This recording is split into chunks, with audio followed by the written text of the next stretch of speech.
المعين إياه نعبد وإياه نستعين والصلاة والسلام على النبي الأمين وعلى آله وأصحابه أجمعين. قال الله تعالى في القرآن المجيد والفرقان الحميد لقد كان لكم في رسول الله أسوة حسنة صدق الله مولانا العظيم. مولاي صل وسلم دائما أبدا على حبيبك خير الخلق كلهم. الحمدللہ بزم دعوت قرآن کے زیر اہتمام ہم ایک مرتبہ پھر اپنے درس سیرت میں سیرت کورس میں حاضر ہیں، اور آج ہمارے اس کورس کی انشاءاللہ چھٹی کلاس ہونے لگی ہے۔ پچھلی 5 کلاسوں میں ہم نے مکی زندگی اور ہجرت مدینہ اور ہجرت کا پہلا سال اسے سماعت کیا تھا۔ اچھا، جس طرح مکی زندگی کے بارے میں ہم نے سنا تھا کہ مکی زندگی میں نے آپ کو بتایا تھا کہ کتنے حصوں میں ڈیوائیڈڈ ہے، کوئی بتائے گا؟ ہاں جی، ایک اعلان نبوت سے پہلے اور ایک اعلان نبوت کے بعد، یہ 2 حصوں میں جو ہے وہ مکی زندگی ڈیوائیڈڈ ہے۔ اچھا، جب ہم مدنی زندگی کی بات کرتے ہیں تو مدنی زندگی بھی آپ یوں سمجھیں کہ 2 یا 3 حصوں میں ڈیوائیڈ ہے۔ پہلا حصہ مدنی زندگی کا ہجرت سے لے کے 6 ہجری تک، یعنی صلح حدیبیہ سے پہلے تک۔ اچھا، دوسرا حصہ صلح حدیبیہ سے لے کر فتح مکہ تک، اور پھر فتح مکہ کے بعد سے لے کر نبی کریم علیہ الصلوۃ والسلام کے وصال تک۔ تو یعنی یہ اس کے ہم 3 حصے بنا سکتے ہیں، ہجرت سے پہلے تک، ہجرت سے صلح حدیبیہ تک، صلح حدیبیہ سے فتح مکہ تک، اور پھر فتح مکہ سے نبی کریم علیہ الصلوۃ والسلام کے وصال تک۔ یا پھر 2 حصے بھی کر سکتے ہیں، ہجرت سے حدیبیہ تک یا اور حدیبیہ سے نبی کریم علیہ الصلوۃ والسلام کے وصال تک۔ اچھا، مدنی زندگی جو ہے، جس طرح میں نے آپ کو بتایا کہ یہ کتنے حصوں میں ڈیوائیڈڈ ہے، 2 یا 3 حصے جتنے آپ بنا لیں، ہجرت سے حدیبیہ، حدیبیہ سے فتح مکہ، فتح مکہ سے وصال۔ مدنی زندگی کی ایک اور جو ہے وہ خاص بات ہے، اور مدنی زندگی کی وہ خاص بات یہ ہے، اچھا پچھلے ہفتے جو ہم نے سنا ہجرت کا پہلا سال، ہجرت مدینہ ہم نے پوری سنی تھی اور ہجرت کا پہلا سال سنا تھا، تو مجھے کوئی بتائے گا کہ ہجرت کے پہلے سال کے کیا اہم واقعات ہم نے سنے تھے؟ کوئی مجھے بتانا چاہے گا؟ مسجد قباء، ماشاءاللہ، مسجد قباء تعمیر ہوئی تھی جب حضور علیہ السلام قباء آئے تھے۔ مزید مسجد جمعہ، قباء سے نکل کر جب آپ مدینہ جا رہے تھے، راستے میں جمعے کا دن تھا، راستے میں ایک مقام پر آپ نے جمعہ ادا فرمایا تھا، وہاں مسجد جمعہ بنی تھی۔ مزید مسجد نبوی کی تعمیر ہوئی تھی، مدینہ پہنچے تھے، وہاں کوئی مسجد نہیں تھی، تو مسجد نبوی کی 2 یتیموں کی زمین تھی، اسے لے کر جو ہے وہ آپ نے مسجد نبوی کی تعمیر کی تھی۔ اس کے علاوہ مزید مواخات، ٹھیک ہے نا، مواخات، نبی کریم علیہ الصلوۃ والسلام نے انصار اور مہاجرین کو کس میں؟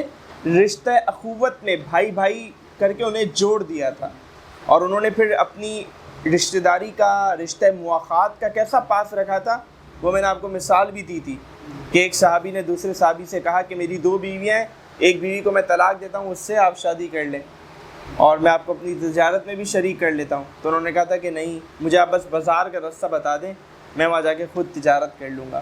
مزید اس کے علاوہ رشتہ مواخات اور مزید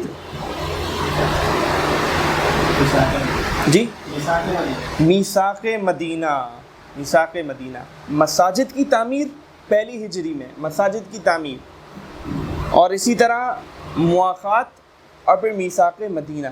اچھا، ان تینوں چیزوں پہ اگر آپ غور کریں تو ان تینوں چیزوں سے آپ کو کیا ملتا ہے، کیا سبق ملتا ہے؟ ان تینوں چیزوں کو کلیکٹیولی دیکھیں، اگر الگ الگ نہیں، انڈیویجولی نہیں، کلیکٹیولی اگر آپ دیکھیں تو کیا پیغام ملتا ہے، کیا سمجھ آتا ہے؟ اجتماعیت، اجتماعیت، معاشرے کو جوڑنا۔ رشتہ مواخات کیا ہے؟ لوگوں کو جوڑا جا رہا ہے۔ مسجد کا قیام کیا ہے؟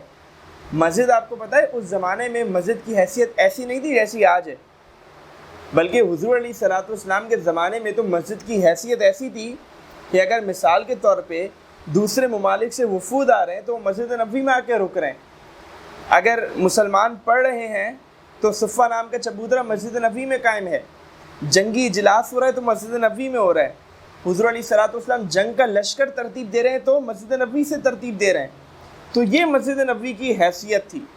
تو مسجد کوئی عام اور معمولی سی چیز ہی تھی کہ بس نماز پڑھے نکل کے باہر آ گئے. تو یہ تینوں چیزیں جو ہے وہ یہ تین بڑے اہم واقعات تھے. اور کسی کو کچھ یاد ہے اور کیا ہوا تھا اس میں؟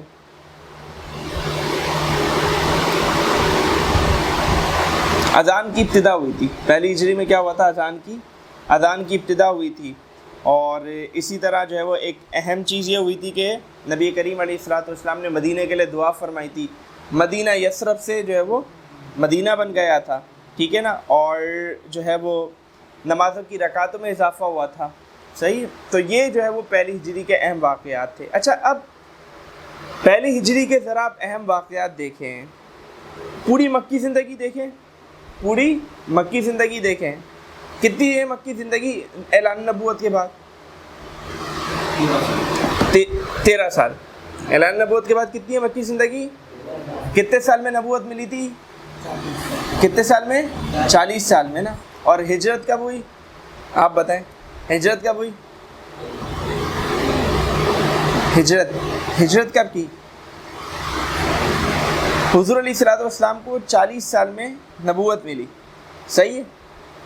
اور ابھی انہوں نے بتایا کہ مکی زندگی نبوت کے بعد کتنی ہے؟ 13 سال. تو ہجرت کتنے سال میں ہوئی؟ حضور علیہ السلام کی کیا عمر ہوگی جب ہجرت ہوئی ہوگی؟ 53 نا. 40 اور 13 کتنے ہوئے؟ 53 نا. صحیح. تو مکی زندگی اعلان نبوت کے بعد کتنے سال؟ 13 سال. اور پھر ہجرت کا پہلا سال. مکی زندگی آپ نے پوری سنی تھی اعلان نبوت کے بعد. اس میں کیا کیا ہوا تھا؟ مکی زندگی میں اعلان نبوت کے بعد کیا کیا ہوا تھا؟ دیکھیں آج ہماری 6ٹھی کلاس ہے، 12 کلاسز ہیں، آدھا کورس ہمارا ہو چکا ہے. اگر ہمیں کچھ یاد نہیں ہے تو پھر یہ تو خطرے کی علامت ہے نا. ہمیں تو یاد ہونی چاہیے چیزیں. مکی زندگی کے مجھے کچھ اہم ابھی ماشاءاللہ آپ لوگوں نے ہجرت کے بتایا ماشاءاللہ. سارے مساجد کی تعمیر ہو گئی، میثاق مدینہ ہو گیا، اور اسی طرح کیا بتایا آپ لوگوں نے؟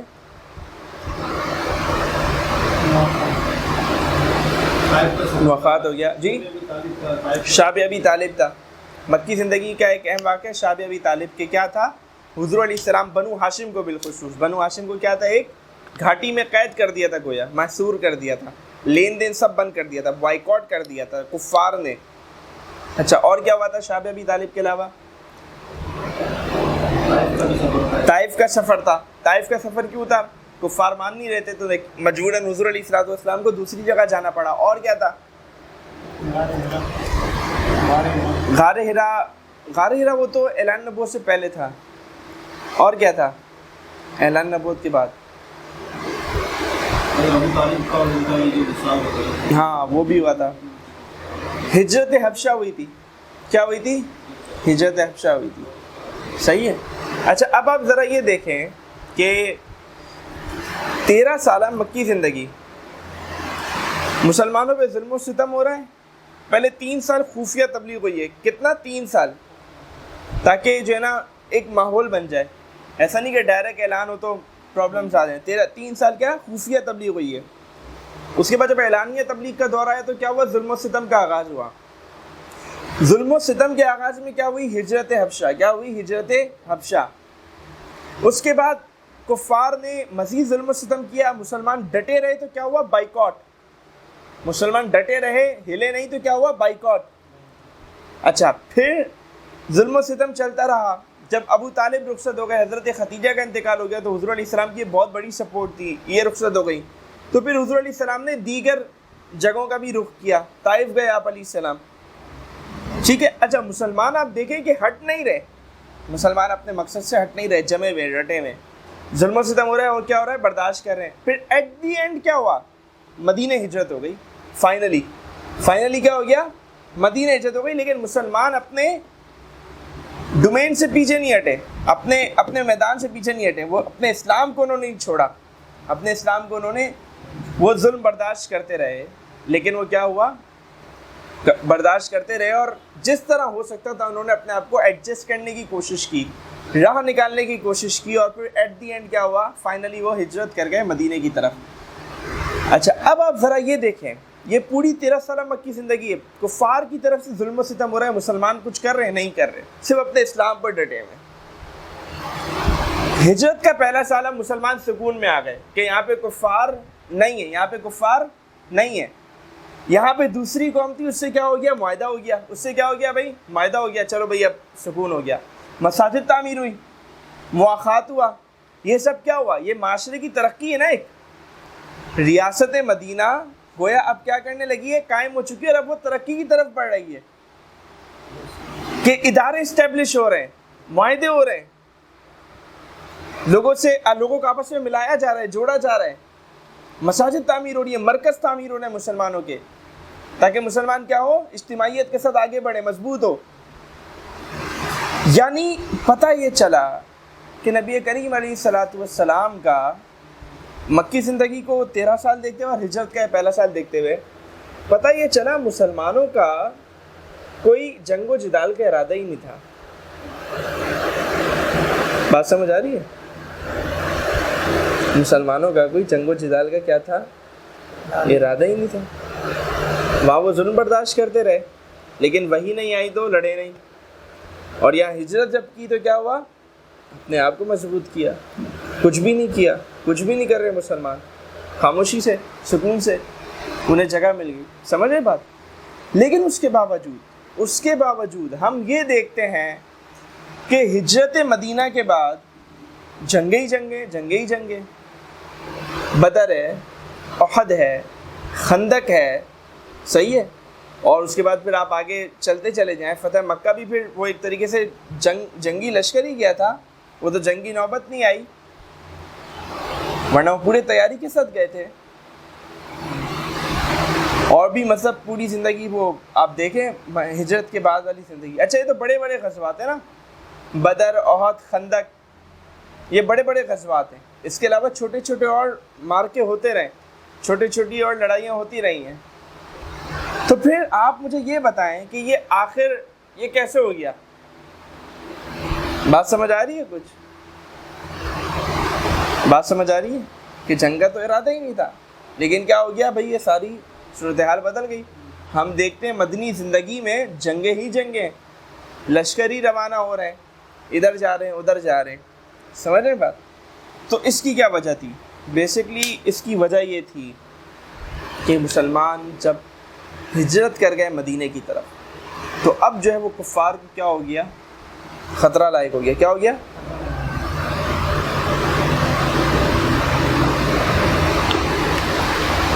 کفار کو خطرہ لاحق ہو گیا. کفار نے یہی سوچا کہ یہ لوگ جو ہے وہ کیا کر گئے؟ اب ہجرت کر گئے.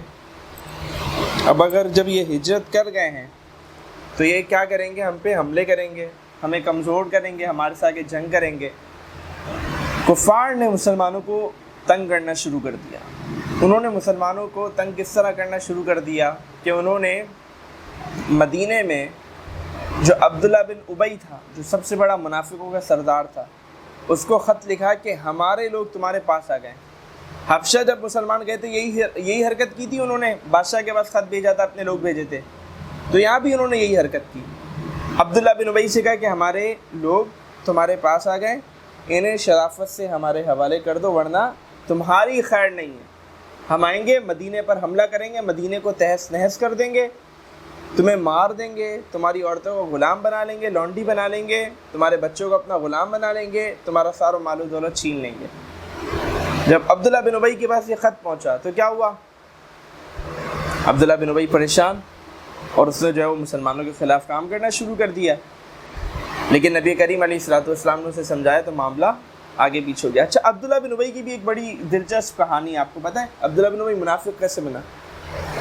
عبداللہ بن ابی منافق کیسے بنا؟ انصاریوں میں سے تھا نا. انصار کے 2 بڑے قبیلے تھے مدینے میں. کتنے؟ اوس اور خزرج. اوس اور خزرج.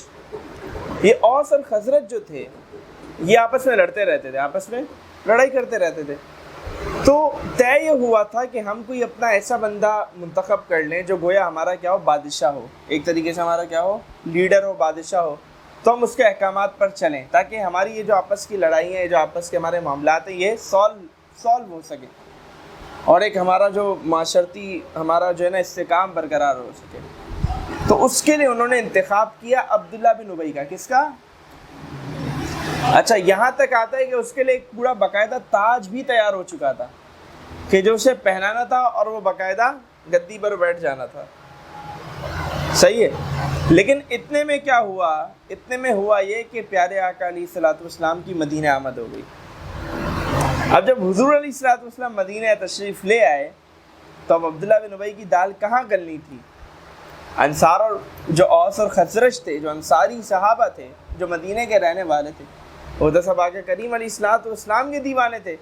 انہیں تو اب لیڈر مل گیا تھا، انہیں تو اپنا اب ایک قائد مل گیا تھا. ریاست مدینہ اس نے قائم کرنی تھی، اس لیڈر نے، اس قائد نے، اور مدینہ کو پورا اس نے لیڈ کرنا تھا. تو عبداللہ بن ابی کا وہ جو پلان تھا اور وہ جو اس کو منصب ملنا تھا، وہ سب کیا ہو گیا؟ تہس نہس ہو گیا، برباد ہو گیا. جس کی وجہ سے کیا ہوا؟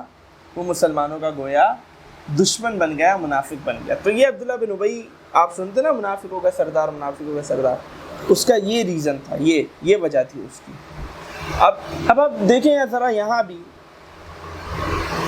کہ یہ انسان جو ہے وہ کتنا لالچی ہے منصب کا، کہ منصب کی لالچ تو کیا ہوا؟ اس سے ایمان اس کو نصیب نہیں کیا. منصب کی لالچ تو تھوڑا سا آگے ہو جائے، تھوڑا سا،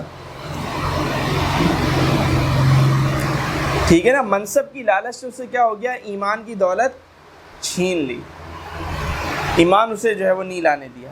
تو بہرحال یہ عبداللہ بن ابی کا واقعہ تھا. اچھا اب کیا ہوا؟ عبداللہ بن ابی کو جب خط ملا تو وہ تھوڑا سا پھڑپھڑایا، تھوڑا سا وہ ہلا جلا، لیکن کیا ہوا؟ نبی کریم علیہ الصلوۃ والسلام نے اسے جو ہے وہ سمجھا دیا اور معاملہ کنٹرول ہو گیا.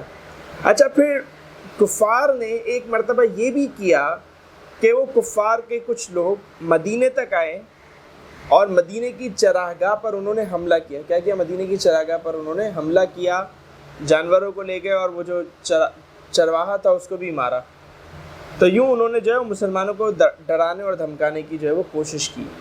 جب یہ معاملہ ہوا کہ خط دیا، جب یہ معاملہ ہوا کہ باضابطہ طور پہ حملہ کیا، اس کے بعد پھر حکم ہوا اذین للذین یقاتلون بانہم ظلموا، کہ اب ان لوگوں کو اجازت دی جاتی ہے کہ جن لوگوں کو جو ہے وہ کیا ہوا، جن لوگوں پہ ظلم ہوا، کیا انہیں کیا دی جاتی ہے بھائی؟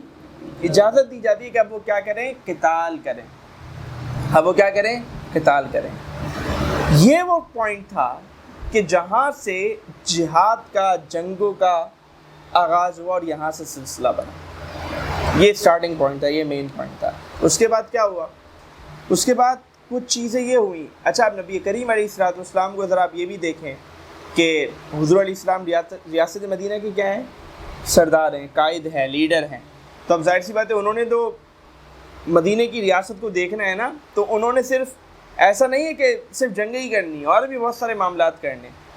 تو نبی کریم علیہ الصلوۃ والسلام کی اب اسٹریٹجی دیکھیں کہ سب سے پہلے تو یہ ہوا کہ چھوٹے چھوٹے لشکر بنائے جاتے اور انہیں کیا کیا جاتا؟ بھیجا جاتا. سب سے پہلا لشکر جو بھیجا گیا وہ حضرت حمزہ رضی اللہ تعالیٰ عنہ، جو کہ جنگ احد میں شریک ہوئے، شہید ہوئے، حضور علیہ السلام کے چچا. ان کی سربراہی میں سب سے پہلا جو ہے وہ اسلامی لشکر جو ہے وہ روانہ ہوا تھا. تو اس طرح نا ایک دو چھوٹے چھوٹے لشکر نبی کریم علیہ الصلوۃ والسلام نے بھیجے. ایک دو میں حضور علیہ الصلوۃ والسلام خود بھی شریک رہے. اچھا بعض اوقات کفار سے جھڑپ ہو جاتی اور بعض اوقات جو ہے وہ جھڑپ نہیں ہو پاتی، بعض اوقات معاملہ جو ہے وہ آگے پیچھے ہو جاتا. ایک مرتبہ حضرت حمزہ کی سربراہی میں جب ایک لشکر پہنچا تو کفار مل گئے تھے، جنگ ہونے والی تھی، لیکن کچھ لوگ آگے انہوں نے جو ہے کہا وہ سلو صفائی ہو گئی اور واپسی ہو گئی، تو وہ جنگ نہیں ہو سکی. تو یوں چھوٹے چھوٹے جو ہے نا وہ لشکر بھیجے جاتے اور یہ جھڑپیں کچھ ہوئیں، دو چار جھڑپیں اس طرح کی ہوئیں. کچھ میں حضور علیہ الصلوۃ والسلام بھی کہتے شریک تھے. اچھا اب نبی کریم علیہ الصلوۃ والسلام کی اب اسٹریٹجی دیکھیں اور نبی کریم علیہ الصلوۃ والسلام کی اب یہ ڈپلومیسی دیکھیں. سفارت جیسے کہتے ہیں نا، سفارت کاری، کہ ایک تو ہوتا ہے نا اندرونی معاملات، ایک ہوتے ہیں بیرونی معاملات. تو مدینے کے باہر کے جو معاملات ہیں، بیرونی معاملات، انہیں نبی کریم علیہ السلام نے کیسے ڈیل کیا کہ نبی کریم علیہ السلام جب ان چھوٹے چھوٹے لشکروں کے ساتھ جب تشریف لے جاتے تو آپ کیا کرتے؟ مدینے کے جو آس پاس کے اور عرب کے جو دیگر قبائل ہیں، آپ وہاں جاتے اور ان سے بات چیت کرتے اور انہیں اپنا ہم نوا اور ہم پیالہ بنا لیتے. ان کے ساتھ کیا کر لیتے؟ آپ اتحاد کر لیتے، تاکہ کل کلا کا کچھ ہو تو ان کے ساتھ اتحاد جو ہے وہ کام ہے. ایک معاہدہ کر لیا. کہ بھائی آپ جو ہے وہ جب ہمارے خلاف یہ حملہ کریں گے تو آپ ان کے ساتھ شریک نہیں ہوں گے. تو یوں جو ہے وہ ایک نبی کریم علیہ الصلوۃ والسلام نے اس طرح جو ہے وہ آس پاس کے بہت سارے قبیلوں سے جو ہے وہ ایک اتحاد قائم کر لیا. اچھا اب آپ ذرا یہ سمجھیں کہ یہ معاملہ کیسے چل رہا ہے کہ مسلمان ہجرت کر چکے ہیں, آرام سے بیٹھے ہوئے ہیں, اور یہ کیا ہوا, یہاں سے ان کی طرف سے, کفار کی طرف سے ایک طریقے سے آغاز ہوا ان چیزوں کا. اور پھر اللہ تعالیٰ نے حکم دیا تو نبی کریم علیہ السلام نے پھر چھوٹے چھوٹے لشکر روانہ کیے. کچھ میں حضور علیہ السلام خود بھی شریک تھے, کچھ میں شریک نہیں تھے. اچھا اسی طرح کچھ میں جیسے میں نے آپ کو بتایا کہ باقاعدہ دوسرے جو قبیلے تھے ان لوگوں کے ساتھ بھی کیا ہوئی, بات چیت ہوئی, ان لوگوں کے ساتھ بھی کیا ہوا, اتحاد ہوا, اتفاق ہوا, یہ سارے جو ہے وہ معاملات ہوئے. اچھا اب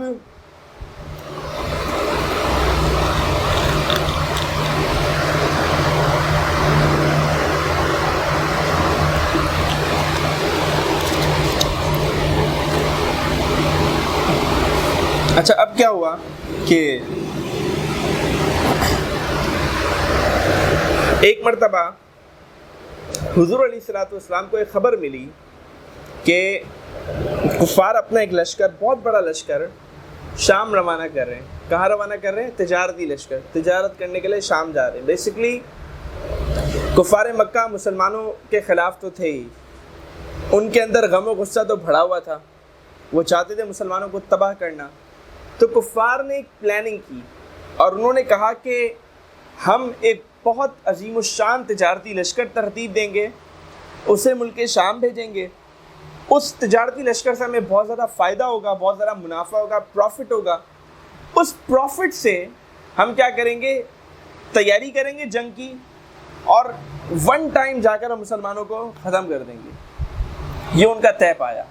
اور وہ اتنا بڑا تجارتی لشکر تھا کہ کفار کے مطلب مکے کے ہر شخص نے اس تجارتی لشکر میں کیا کی ہوئی تھی, انویسٹمنٹ کی ہوئی تھی. کیا کی ہوئی تھی؟ انویسٹمنٹ کی ہوئی تھی. اچھا اب مسلمان مدینے میں جس پوزیشن پہ تھے, تو مدینے سے جو ہے وہ کچھ فاصلے پر بدر کا میدان تھا, ٹھیک ہے, اور وہاں سے جو ہے وہ شام کی طرف قافلہ جاتا تھا. اور مسلمانوں کے پاس یہ اختیار تھا, یہ کنٹرول تھا, کیونکہ وہ قریب تھے, کہ وہ اس تجارتی قافلہ کو, تجارتی شاہراہ کو بند کر دیں, وہاں پہ لوگ بٹھا دیں, ان کو گزرنے ہی نہ دیں. تو ان کا کفار کا, مکے والوں کا جو واحد ذریعہ معاش تھا وہ کیا تھا؟ تجارت. تو یوں نبی کریم علیہ الصلوۃ والسلام نے اس پوائنٹ آف ویو سے سوچا کہ ہم انہیں کیا کریں, معاشی طور پہ ہم ان سے تباہ کریں, ہم ان کو معاشی طور پہ جنگ کریں ہم ان سے. تو جب وہ لشکر شام کے لیے نکلا تو نبی کریم علیہ الصلوۃ والسلام یہاں سے اپنے چند صحابہ کے ساتھ اس لشکر کا راستہ روکنے کے لیے کیا نکلے, مدینے سے نکلے. اچھا اب آپ دیکھیں, جنگ نہیں ہے یہ, جنگ نہیں ہے یہ, تجارتی لشکر کا کیا ہے, راستہ روکا جا رہا ہے. نہ مسلمان نکل پڑے. اچھا مسلمان جب ایک مقام پر پہنچے تو راستے میں خبر ملی کہ وہ قافلہ گزر چکا ہے. راستے میں کیا خبر ملی؟ قافلہ گزر گئے. تو پھر نبی کریم علیہ الصلوۃ والسلام نے یہی کیا کہ آس پاس کے قبائل سے مل کر آپ علیہ الصلوۃ والسلام واپس تشریف لے آئے. اچھا پھر کچھ عرصے بعد جب یہ خبر ملی کہ وہ قافلہ پھر آ رہا ہے, وہ قافلہ کیا ہو رہا ہے بھائی, پھر آ رہا ہے, تو اب مسلمان دوبارہ نکلے. اچھا اب ہوا یہ کہ ایک خبر ملی کہ بھائی وہ قافلہ آ رہا ہے, تو نبی کریم علیہ الصلوۃ والسلام جو ہے وہ ایک تشریف فرما تھے. جیسے ہی خبر ملی حضور علیہ الصلوۃ والسلام نے فرمایا کہ جو چل سکتا ہے اس تجارتی قافلے کو روکنے کے لیے ہمارے ساتھ چلے, ٹھیک ہے. اچھا اب یہ جنگ نہیں ہو رہی, یہ کیا ہو رہی ہے, جنگ نہیں ہو رہی, تجارتی قافلے کو روکنے کے لیے اور اس سے لوٹنے کے لیے جا رہے ہیں مسلمان. اب آپ ذرا یہ سوچیں گے کہ یار حضور علیہ الصلوۃ والسلام تجارتی قافلے کو لوٹ رہے ہیں, حضور علیہ السلام کیا کر رہے ہیں, تجارتی قافلے کو کیا کر رہے ہیں, لوٹ رہے ہیں. تو دیکھو ایسا نہیں ہے. کفار نے کیا کیا ہے مسلمانوں کے ساتھ, 13 سال ظلم کیے, 10-12 سال ظلم کیے, مارا ہے, ان کے لوگ شہید کیے ہیں. اچھا جو لوگ ہجرت کر کے گئے حبشہ کی طرف یا مدینے کی طرف, ان کا گھر بار, ان کا مال و دولت, ان کا پیسہ کہاں تھا؟ سب مکے میں. کفار نے وہ ہتھیا لیا, ہڑپ کر لیا, ہجرت ہو گئی مدینے. کفار نے اپنا سلسلہ بند کیا نہیں, نقصان پہنچانے کی کوشش کی, چراگاہ پہ حملہ کیا, اور بار بار بھی وہ راستے میں آئے. تو یوں انہوں نے مسلمان کو بہت زیادہ نقصان پہنچایا ہوا تھا. تو یہ بیسکلی کیا تھا, مسلمان اپنے نقصان کا ایک مداوع کر رہے تھے، تو نبی کریم علیہ السلام نے حکم دیا کہ جو ہے وہ کیا ہو جائے، آ جائے۔ تو اس وقت آپ کو پتہ ہے کہ جو لوگ تھوڑا سا دور تھے یا مصروف تھے ان کو خبر نہیں ملی اور مسلمان نکل پڑے۔ اچھا، اسی طرح جن کے پاس سواریاں نہیں تھی پیدل نکل پڑے۔ سمجھ آ رہی ہے بات؟ یعنی اگر جنگ کے لیے کوئی شخص جاتا ہے تو اس کا کیا مائنڈ سیٹ ہوتا ہے؟ بھرپور تیاری ہوتی ہے، نہیں ہوتی؟ یہاں تو کیا وجہ سے خبر ملی، مسلمانوں نے کہا، حضور علیہ السلام نے حکم دیا کہ نکلیں، جو دور ہے ان کو نہ بلایا جائے، جو اس وقت آن دا اسپاٹ ہے اور چل سکتا ہے فوراً چلے۔ تو یوں مسلمان جو ہے وہ کیا ہو گئے، روانہ ہو گئے۔ راستے میں کچھ جو کم عمر تھے ان کو واپس بھیجا گیا۔ حضرت سعد بن ابی وقاص کے بھائی حضرت عمیر، وہ بھی کم عمر تھے لیکن انہوں نے ضد کی اور وہ نہیں گئے اور وہ شہید بھی ہوئے اس جنگ میں۔ تو اب آپ ذرا یہ سمجھیں کہ کیا ہوا، مسلمان جو ہے وہ نکل پڑے۔ اچھا، اب مسلمانوں کے پاس جنگی ہتھیار کتنے؟ تھوڑے سے، کچھ تلواریں، کچھ زرہیں، 313 کا لشکر۔ کتنے لوگ ہیں؟ 313۔ اور سواریاں کتنی ہیں؟ 70-75 اونٹ اور گھوڑے۔ اونٹ زیادہ تھے، گھوڑے کم تھے۔ اچھا، اب کیا چل رہا ہے، معاملہ کیا چل رہا ہے کہ نا ایک سواری پر 3 لوگ ہیں، ایک سواری پر 3 لوگ ہیں۔ مثال کے طور پہ 1 میل تک ایک بندہ سوار ہوتا، پھر وہ اتر جاتا، دوسرے میل تک دوسرا بندہ سوار ہوتا، پھر وہ اتر جاتا، تیسرے میل پہ تیسرا بندہ سوار ہوتا، پھر وہ باریاں تبدیل ہو رہی ہیں سواری پہ۔ اب آپ ذرا بتائیں، جب کوئی شخص جنگ کے لیے جاتا ہے تو کیا وہ یہ کرتا ہے؟ جنگ کے لیے تو تیاری ہوتی ہے، سارا پراپر نظام ہوتا ہے، سب چیزیں ہوتی ہیں۔ تو یہ جو ہے نا وہ معاملہ ہوا۔ اچھا، اب کیا ہوا، مسلمان جو ہے وہ کیا بولتے ہیں، بدر کے قریب پہنچ گئے۔ تو نبی کریم علیہ السلام نے 2 لوگوں کو جاسوس بنا کر بھیجا کہ جاؤ دیکھو کفار کا لشکر کہاں تک پہنچا۔ وہ جب گیا، اس سے معلومات وغیرہ لی تو پتہ چلا کہ نہیں، کفار کا لشکر ابھی آئے گا، ابھی یہاں سے گزرا نہیں ہے بلکہ ابھی آنے والا ہے اور ابھی آئے گا۔ اسے جا کے خبر دے دی۔ اچھا، ادھر سے ابو سفیان اس لشکر کو، تجارتی لشکر کو کیا کر رہا تھا؟ لیڈ کر رہا تھا۔ ابو سفیان کیا کر رہا تھا؟ تجارتی لشکر کو لیڈ کر رہا تھا، اس کا سربراہ تھا۔ ادھر سے ابو سفیان کو جو ہے وہ کسی نے خبر پہنچا دی کہ مسلمان تمہارا تجارتی لشکر روکنے والے۔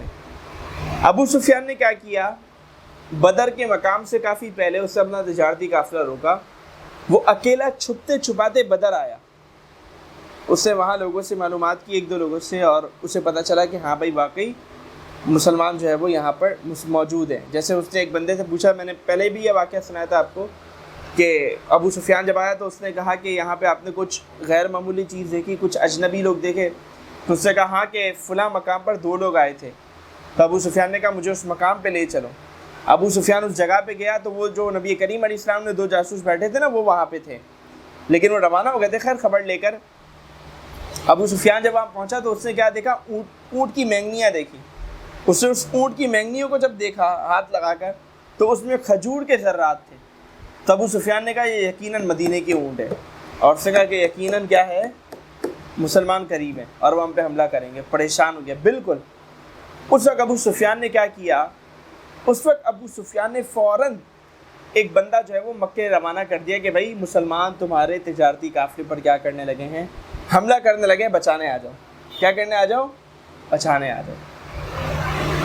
اچھا، اب کیا ہوا، یہاں سے وہ بندہ روانہ ہوا، مکے پہنچا۔ اچھا، مکے میں ایک اور جو ہے وہ دلچسپ چیز ہوئی۔ مکے میں ایک اور دلچسپ چیز یہ ہوئی، نبی کریم علیہ السلام کی ایک پھپھی، ان کا مجھے نام یاد نہیں آ رہا، تو ان کے ایمان کے بارے میں بھی اختلاف ہے کہ وہ ایمان لائی تھی یا نہیں لائی تھی۔ انہوں نے ایک بڑا عجیب و غریب خواب دیکھا تھا، بہت عجیب و غریب، اور وہ خواب اسی طرح کا تھا کہ مسلمانوں نے جو ہے وہ کفار مکہ کو نقصان پہنچایا۔ تو انہوں نے اپنے بھائی کو ایک خواب بتایا، حضرت عباس نے یہ خواب آگے شیئر کیا، تو ایک مکے والوں میں ایک عجیب و غریب سی جو ہے وہ کیفیت پیدا ہو گئی کہ یہ کیا ہو رہا ہے۔ تو اس کے بعد پھر کیا ہوا، اس کے بعد ابو جہل جو تھا وہ حضرت عباس اس وقت ایمان انہوں نے اپنا ظاہر نہیں کیا تھا، حضرت عباس کو اور دیگر لوگوں کو وہ تانے دینے لگا کہ تم لوگ کیا ایک عورتوں کی باتوں میں آ رہے ہو، اور اس نے حضرت عباس کو یہاں تک کہا کہ تمہارے یہاں کیا اب عورتیں بھی نبی پیدا ہونے لگی ہیں جو اس طرح کے خواب دیکھ رہے کر رہے ہیں۔ تو اس طرح کی ابو جہل نے جو ہے وہ سب باتیں کی، لیکن کیا ہوا، 2 دن بعد جو ہے وہ اس خواب کی تعبیر کا ایک اشارہ ملا، اور وہ اشارہ کیا ملا کہ ابو سفیان نے جو بندہ بھیجا تھا وہ بندہ آیا اور مکے کے پاس، اور اس نے اعلان کیا اور کہا کہ مسلمان تمہارے قافلے پر حملہ کرنے لگے، یہ وہ اس طرح کی باتیں کی۔ اب جب لوگوں نے یہ سنا تو ابو جہل تو فوراً طیش میں آ گیا، اس نے کہا جنگ کی تیاری کرو، یہ کرو وہ کرو۔ لیکن وہ جو دوسرے لوگ تھے وہ تھوڑے سے پریشان ہوئے، انہوں نے کہا بھئی یہ تو خواب کی تعبیر کا اشارہ ہے کہ اب تو ہمیں نقصان پہنچے گا۔ تو ابو جہل نے جو ہے وہ، لیکن ابو جہل نے کہا کہ نہیں ہم تیاری کریں گے، سب کو جو ہے اس سے جوش دلایا، اور جو ہے وہ اس طرح جنگ کی تیاری جو ہے وہ شروع ہو گئی، اور ایک بہت بڑا جو ہے وہ قافلہ جو ہے وہ انہوں نے تیار کر لیا، جس کا آپ کو پتہ ہے کہ 1000 کی تعداد میں جو ہے وہ لوگ تھے۔ اچھا اب کیا ہوا؟ اب یہ ہوا کہ ادھر ابو سفیان نے جو ہے وہ اطلاع پہنچا دی، لیکن ابو سفیان نے ایک ہوشیاری کی، وہ یہ کی کہ وہ اپنا تجارتی قافلہ جو ہے نا وہ راستہ بدل کے لے گیا۔ وہ کیا بدل کے لے گیا؟ راستہ بدل کے لے گیا، تو اس سے جو ہے وہ صحیح طرح آئیڈیا نہیں ہو پایا۔ تو کیا کریں، کیا کہہ رہے ہیں، شروع ہو گئی، یا ابو سفیان ایک اور راستہ پکڑ کے پیچھے سے نکل گیا، صحیح ہو گیا۔ اچھا اب جب ابو سفیان خفیہ راستہ پکڑ کر نکل گیا تو اس نے کیا کیا؟ اس نے کفار کو خبر پہنچائی کہ بھائی میں سیف ہوں، سیکیور ہوں، تم لوگ واپس جاؤ، کوئی جنگ کی ضرورت نہیں ہے۔ لیکن ابو جہل نہیں مانا، اس نے کہا نہیں اب تو جو ہے وہ ہم نکل گئے اور اب تو کیا ہوگی، جنگ ہوگی۔ ابو جہل نے جو ہے وہ نہیں مانا، اور وہاں سے وہ لشکر جو ہے وہ روانہ ہو چکا تھا۔ اچھا اب یہاں سے نبی کریم علیہ الصلوۃ والسلام، مطلب آپ سمجھیں نا یہ 2 چیزیں چل رہی ہیں۔ ابو سفیان نے بندہ بھیج دیا، بولا بھائی واپس جاؤ، ابو جہل نہیں مانا اور لشکر اب روانہ وہاں سے ہو چکا ہے۔ ابو سفیان ابھی چل رہا ہے، ابو سفیان ابھی مکے نہیں پہنچا، وہاں سے لشکر روانہ ہو گیا مکے سے، اور ابو سفیان ابھی مکے جا رہا ہے۔ ادھر نبی کریم علیہ الصلوۃ والسلام نے پوچھا، وہ 2 جاسوسوں کو پھر بھیجا، تو ان کو پتہ چلا کہ بھائی وہ تو قافلہ نکل گیا، روانہ ہو گیا ہے، لیکن کفار مکہ بہت بڑی تعداد میں بدر کے میدان میں آنے لگے۔ اچھا اب ابو سفیان جب مکے پہنچا، اس سے دیکھا کہ یہاں تو سب چلے گئے، ابو سفیان نے دوڑ لگائی، وہ ابو جہل کے پاس پہنچا، اس کو ابو جہل کو کہا کہ بھائی سب سیف ہے، تم واپس چلو۔ ابو جہل نہیں مانا، اس نے کہا نہیں اب تو ہم جو ہے وہ جنگ کریں گے، اور یوں کفار کا قافلہ کیا پہنچ گیا، بدر کے میدان میں پہنچ گیا۔ اچھا کفار کے ساتھ آگے پیچھے کے 1-2 قبیلے کے اور لوگ تھے، جب ان کو پتہ چلا کہ ابو سفیان کا قافلہ سیو ہو گیا، اس نے پیغام پہنچا دیا، تو وہ وہیں سے رخصت ہو گئے۔ اب جو ہے وہ صرف کون تھے؟ مکے والے لوگ تھے۔ اچھا ادھر سے نبی کریم علیہ السلام کو پتہ چلا، صحابی نے خبر دی کہ کیا ہو رہا ہے، وہ قافلہ تو روانہ ہو گیا ہے، اب یہ جنگی قافلہ پہنچ گیا ہے، یہ جنگ کی پوری تیاری کے ساتھ یہ لشکر اب بدر کے میدان میں آ گیا، اب کیا کیا جائے؟ اب یہ بڑا اہم موقع تھا۔ اب حضور علیہ الصلوۃ والسلام نے جب صحابہ سے مشورہ کیا کہ یہ معاملہ ہو گیا، اب ہمیں کیا کرنا چاہیے، تو صحابہ نے کہا کہ یا رسول اللہ ہم تو جنگی حالت میں ہی نہیں، ہم کیسے جنگ کریں گے، ہم کیسے جنگ کریں گے؟ اور یہ بزدلی نہیں تھی، یہ ایک فطرتاً بات تھی کہ تیاری نہیں تھی، تو تیاری کے بغیر میدان میں کیسے اتریں گے؟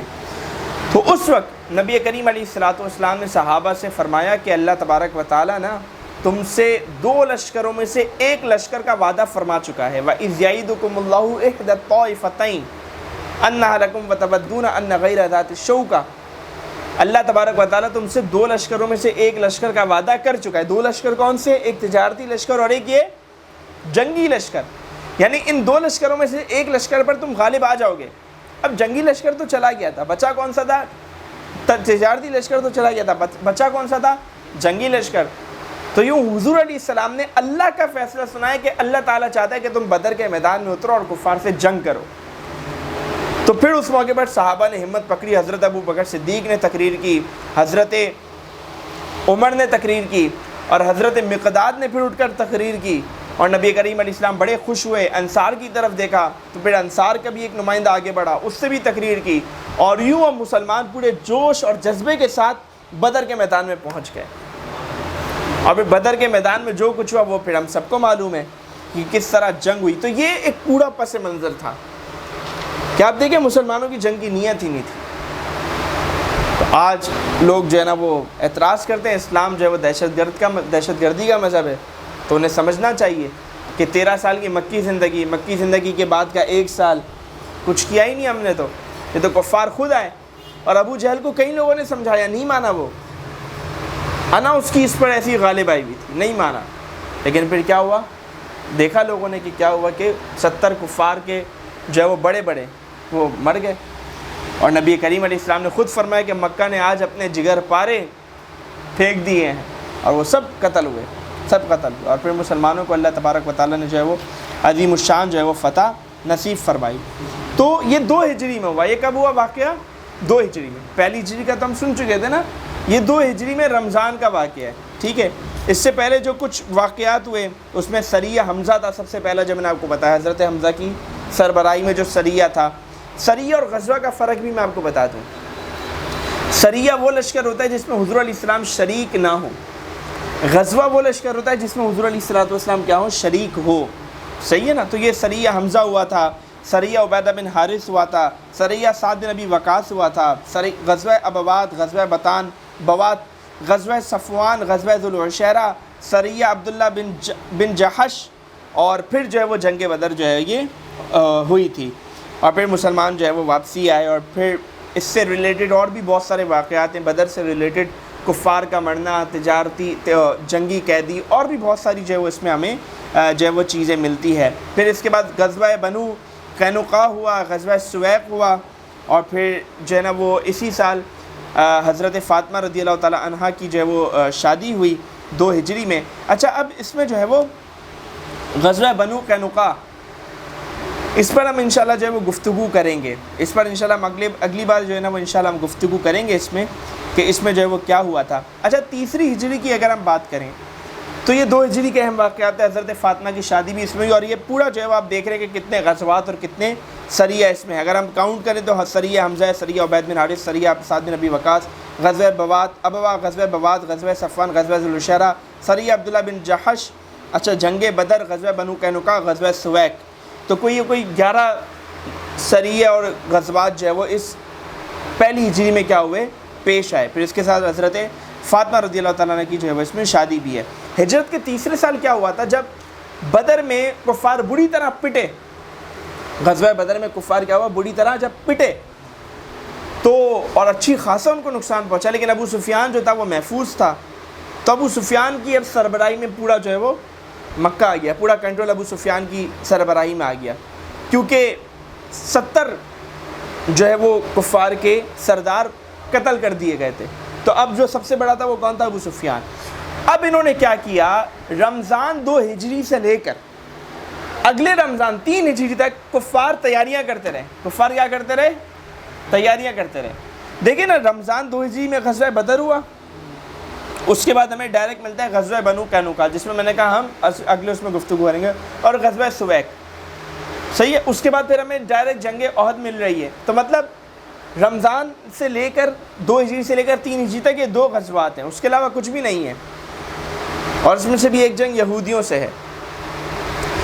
تو رمضان 2 ہجری سے رمضان 3 ہجری تک کفار تیاریاں کرتے رہے کہ اب ہم مسلمانوں کو کیا کریں گے، بھائی جنگ کریں گے اور مسلمانوں کو کیا دیں گے، شکست دیں گے. تو پھر کفار 1 سال تک تیاری کرنے کے بعد، رمضان کے بعد شوال کے مہینے میں کوئی 12 شوال غالباً احد کے میدان میں پہنچے جنگ کے لیے. اور پھر جو ہے وہ نبی کریم علیہ السلام نے صحابہ سے مشورہ کیا. تو کچھ صحابہ کی رائے تھی کہ ہمیں جو ہے وہ مدینے میں رہ کر دفاع کرنا چاہیے. کچھ صحابہ نے کہا ہمیں باہر نکلنا چاہیے. منافق جو تھے وہ کہہ رہے تھے مدینے میں رہا جائے. اور جو ہے نا اور بھی صحابہ کی رائے تھی، مطلب صرف منافق نہیں، اور بھی صحابہ تھے جو کہہ رہے تھے مدینے میں رہا جائے. اور کچھ صحابہ کی رائے تھی باہر نکلا جائے. تو نبی کریم علیہ السلام جو ہے وہ جنگی لباس پہن کر تشریف لے آئے، یعنی حضور کا اشارہ تھا کہ اب ہم باہر نکلیں گے. تو پھر اس وقت کیا ہوا، سب صحابہ نے کہا کہ یا رسول اللہ مدینے میں ہی رہ کے دفاع کرتے ہیں. تو حضور علیہ السلام نے فرمایا اب میں جنگی لباس پہن چکا ہوں، نکلنے کا ارادہ کر چکا ہوں، اور اللہ کے نبی کی یہ شان نہیں ہے کہ اب وہ واپسی کا ارادہ کرے، تو اب ہمیں آگے بڑھنا ہے. تو پھر اس موقع پر 1000 کا لشکر احد کے میدان کی طرف چل پڑا. ہزار تعداد تھی. راستے میں منافق 300 کی تعداد میں منافق واپس ہو گئے. تو یہ 700 کا لشکر احد میں پہنچا جنگ کے لیے. نبی کریم علیہ السلام نے 15 شوال کی صبح جو ہے وہ صف بندی کی، اور جو ہے وہ غالباً یہ ہفتے کا جمعے کا دن تھا، ہفتے کا دن تھا غالباً. تو پھر اس موقع پر نبی کریم علیہ السلام نے کیا کیا کہ مسلمان جو تھے نا، مسلمان سمجھے کہ مثال کے طور پہ یہ کفار ہیں اور یہ مسلمان ہیں، یہ کفار ہے اور یہ مسلمان ہیں۔ مسلمانوں کے پیچھے جو ہے وہ ایک کے درہ تھا، درہ سمجھتے ہیں؟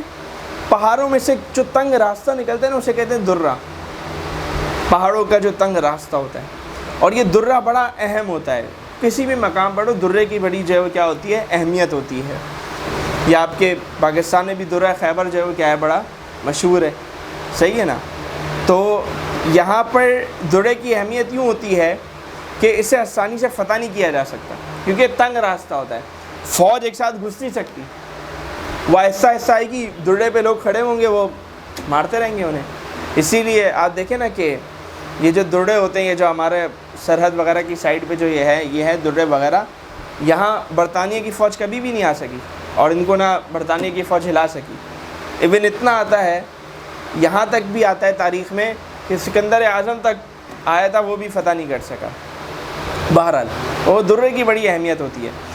نبی کریم علیہ الصلوۃ والسلام مسلمانوں کے پیچھے درہ تھا۔ حضور علیہ السلام نے کیا فرمایا کہ 50 تیر انداز حضور علیہ السلام نے اس درے پہ بٹھا دیے، اور حضور علیہ السلام نے فرمایا کہ یہاں سے کسی صورت نہیں ہلنا، چاہے ہم جنگ جیت جائیں چاہے جنگ ہم ہار جائیں، یہاں سے نہیں ہلنا، کیونکہ وہ تنگ راستہ تھا اور وہاں سے امید تھی کہ کفار پلٹ کر حملہ کریں وہ اس راستے سے پیچھے سے۔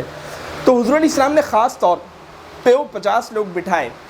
اب کیا ہوا، احد کے میدان میں مسلمان جیت چکے تھے، کفار بھاگ گئے تھے کفار۔ حضور علیہ السلام نے تیر اندازوں کو کہا تھا ہلنا نہیں ہے۔ انہوں نے جب دیکھا کفار بھاگے، انہوں نے جب دیکھا مسلمان کفار کے پیچھے بھاگے مال غنیمت لینے کے لیے اور انہیں پکڑنے کے لیے، یہ 50 میں سے بھی جو ہے نا وہ کافی سارے بھاگ گئے ان کے پیچھے، کفار کے پیچھے۔ اور وہ جو سردار تھے، جو لیڈر تھے تیر اندازوں کے، وہ منع کرتے رہے لیکن وہ نہیں رکے، وہ بھاگے۔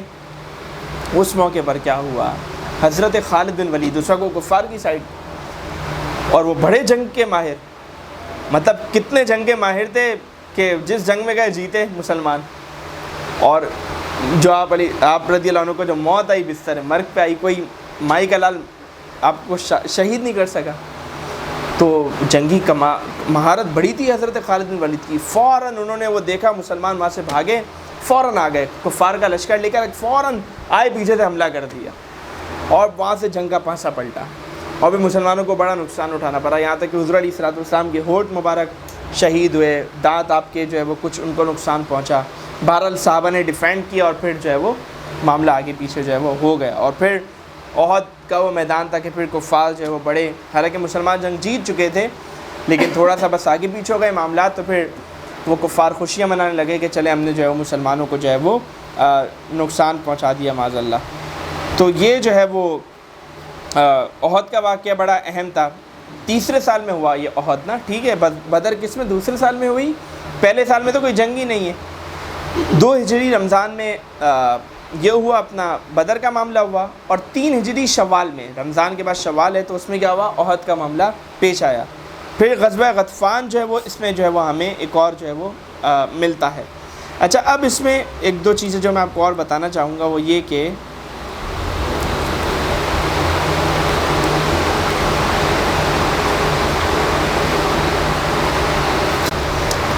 2 ہجری میں جیسے ہم نے سنا کہ کئی سارے غزوات ہوئے، غزوہ بدر بھی ہوا اور بھی بہت سارے غزوات ہوئے، حضرت فاطمہ کی شادی ہوئی۔ اچھا، تو 2 ہجری میں آپ کو بتاتا ہوں کچھ اور اہم چیزیں بھی ہوئی۔ مثال کے طور پہ روزہ اور زکوٰۃ کی فرضیت 2 ہجری میں ہوئی، ٹھیک ہے نا، روزہ بھی اسی میں فرض ہوا اور زکوٰۃ بھی کیا ہوئی، مسلمانوں پہ کب فرض ہوئی، 2 ہجری میں۔ اچھا، اسی طرح نبی کریم علیہ الصلوۃ والسلام نے عید الفطر کی نماز جماعت کے ساتھ 2 ہجری میں پہلی مرتبہ ادا فرمائی، ٹھیک ہے، اس سے قبل عید کی نماز، عید الفطر کی نماز نہیں تھی۔ صدقہ فطر ادا کرنے کا حکم اسی سال جو ہے وہ جاری ہوا۔ اچھا، اسی طرح جو ہے وہ اسی سال حضور علیہ الصلوۃ والسلام نے 10 ذوالحجہ کو بقرہ عید کی نماز ادا فرمائی، اور اس کے بعد جو ہے وہ 2 مینڈوں کی قربانی بھی کی۔ اچھا، اسی طرح جو ہے وہ اور بھی جو ہے وہ غزوات جو ہے وہ پیش آئے، ٹھیک ہے۔ تو زکوٰۃ، روزہ اور اسی طرح صدقہ فطر، یہ تینوں چیزیں اس سال ہوئیں۔ پہلی ہجری میں رکعتوں میں اضافہ ہوا تھا، اس سال یہ تینوں چیزیں ہوئیں۔ اس کے ساتھ ساتھ اس سال جو ہے وہ کیا ہوا، عید الفطر کی نماز ہوئی اور عید الاضحیٰ کی نماز ہوئی، ٹھیک ہے۔ اچھا، اسی طرح 3 ہجری کی اگر ہم بات کریں تو 3 ہجری کے جو کچھ اہم واقعات ہوئے وہ یہ ہوئے کہ اس میں 3 ہجری کو 15 رمضان کو حضرت امام حسن کی ولادت ہوئی، ٹھیک ہے، نبی کریم علیہ الصلوۃ والسلام کے نواسے۔ 2 ہجری میں شادی تھی حضرت فاطمہ کی، اور 3 ہجری میں یہ جو ہے وہ ولادت ہوئی۔ اچھا، اسی طرح اس سال نبی کریم علیہ السلام نے حضرت عمر فاروق کی صاحبزادی حضرت حفصہ رضی اللہ تعالی عنہا سے جو ہے وہ نکاح فرمایا۔ اسی سال حضرت عثمان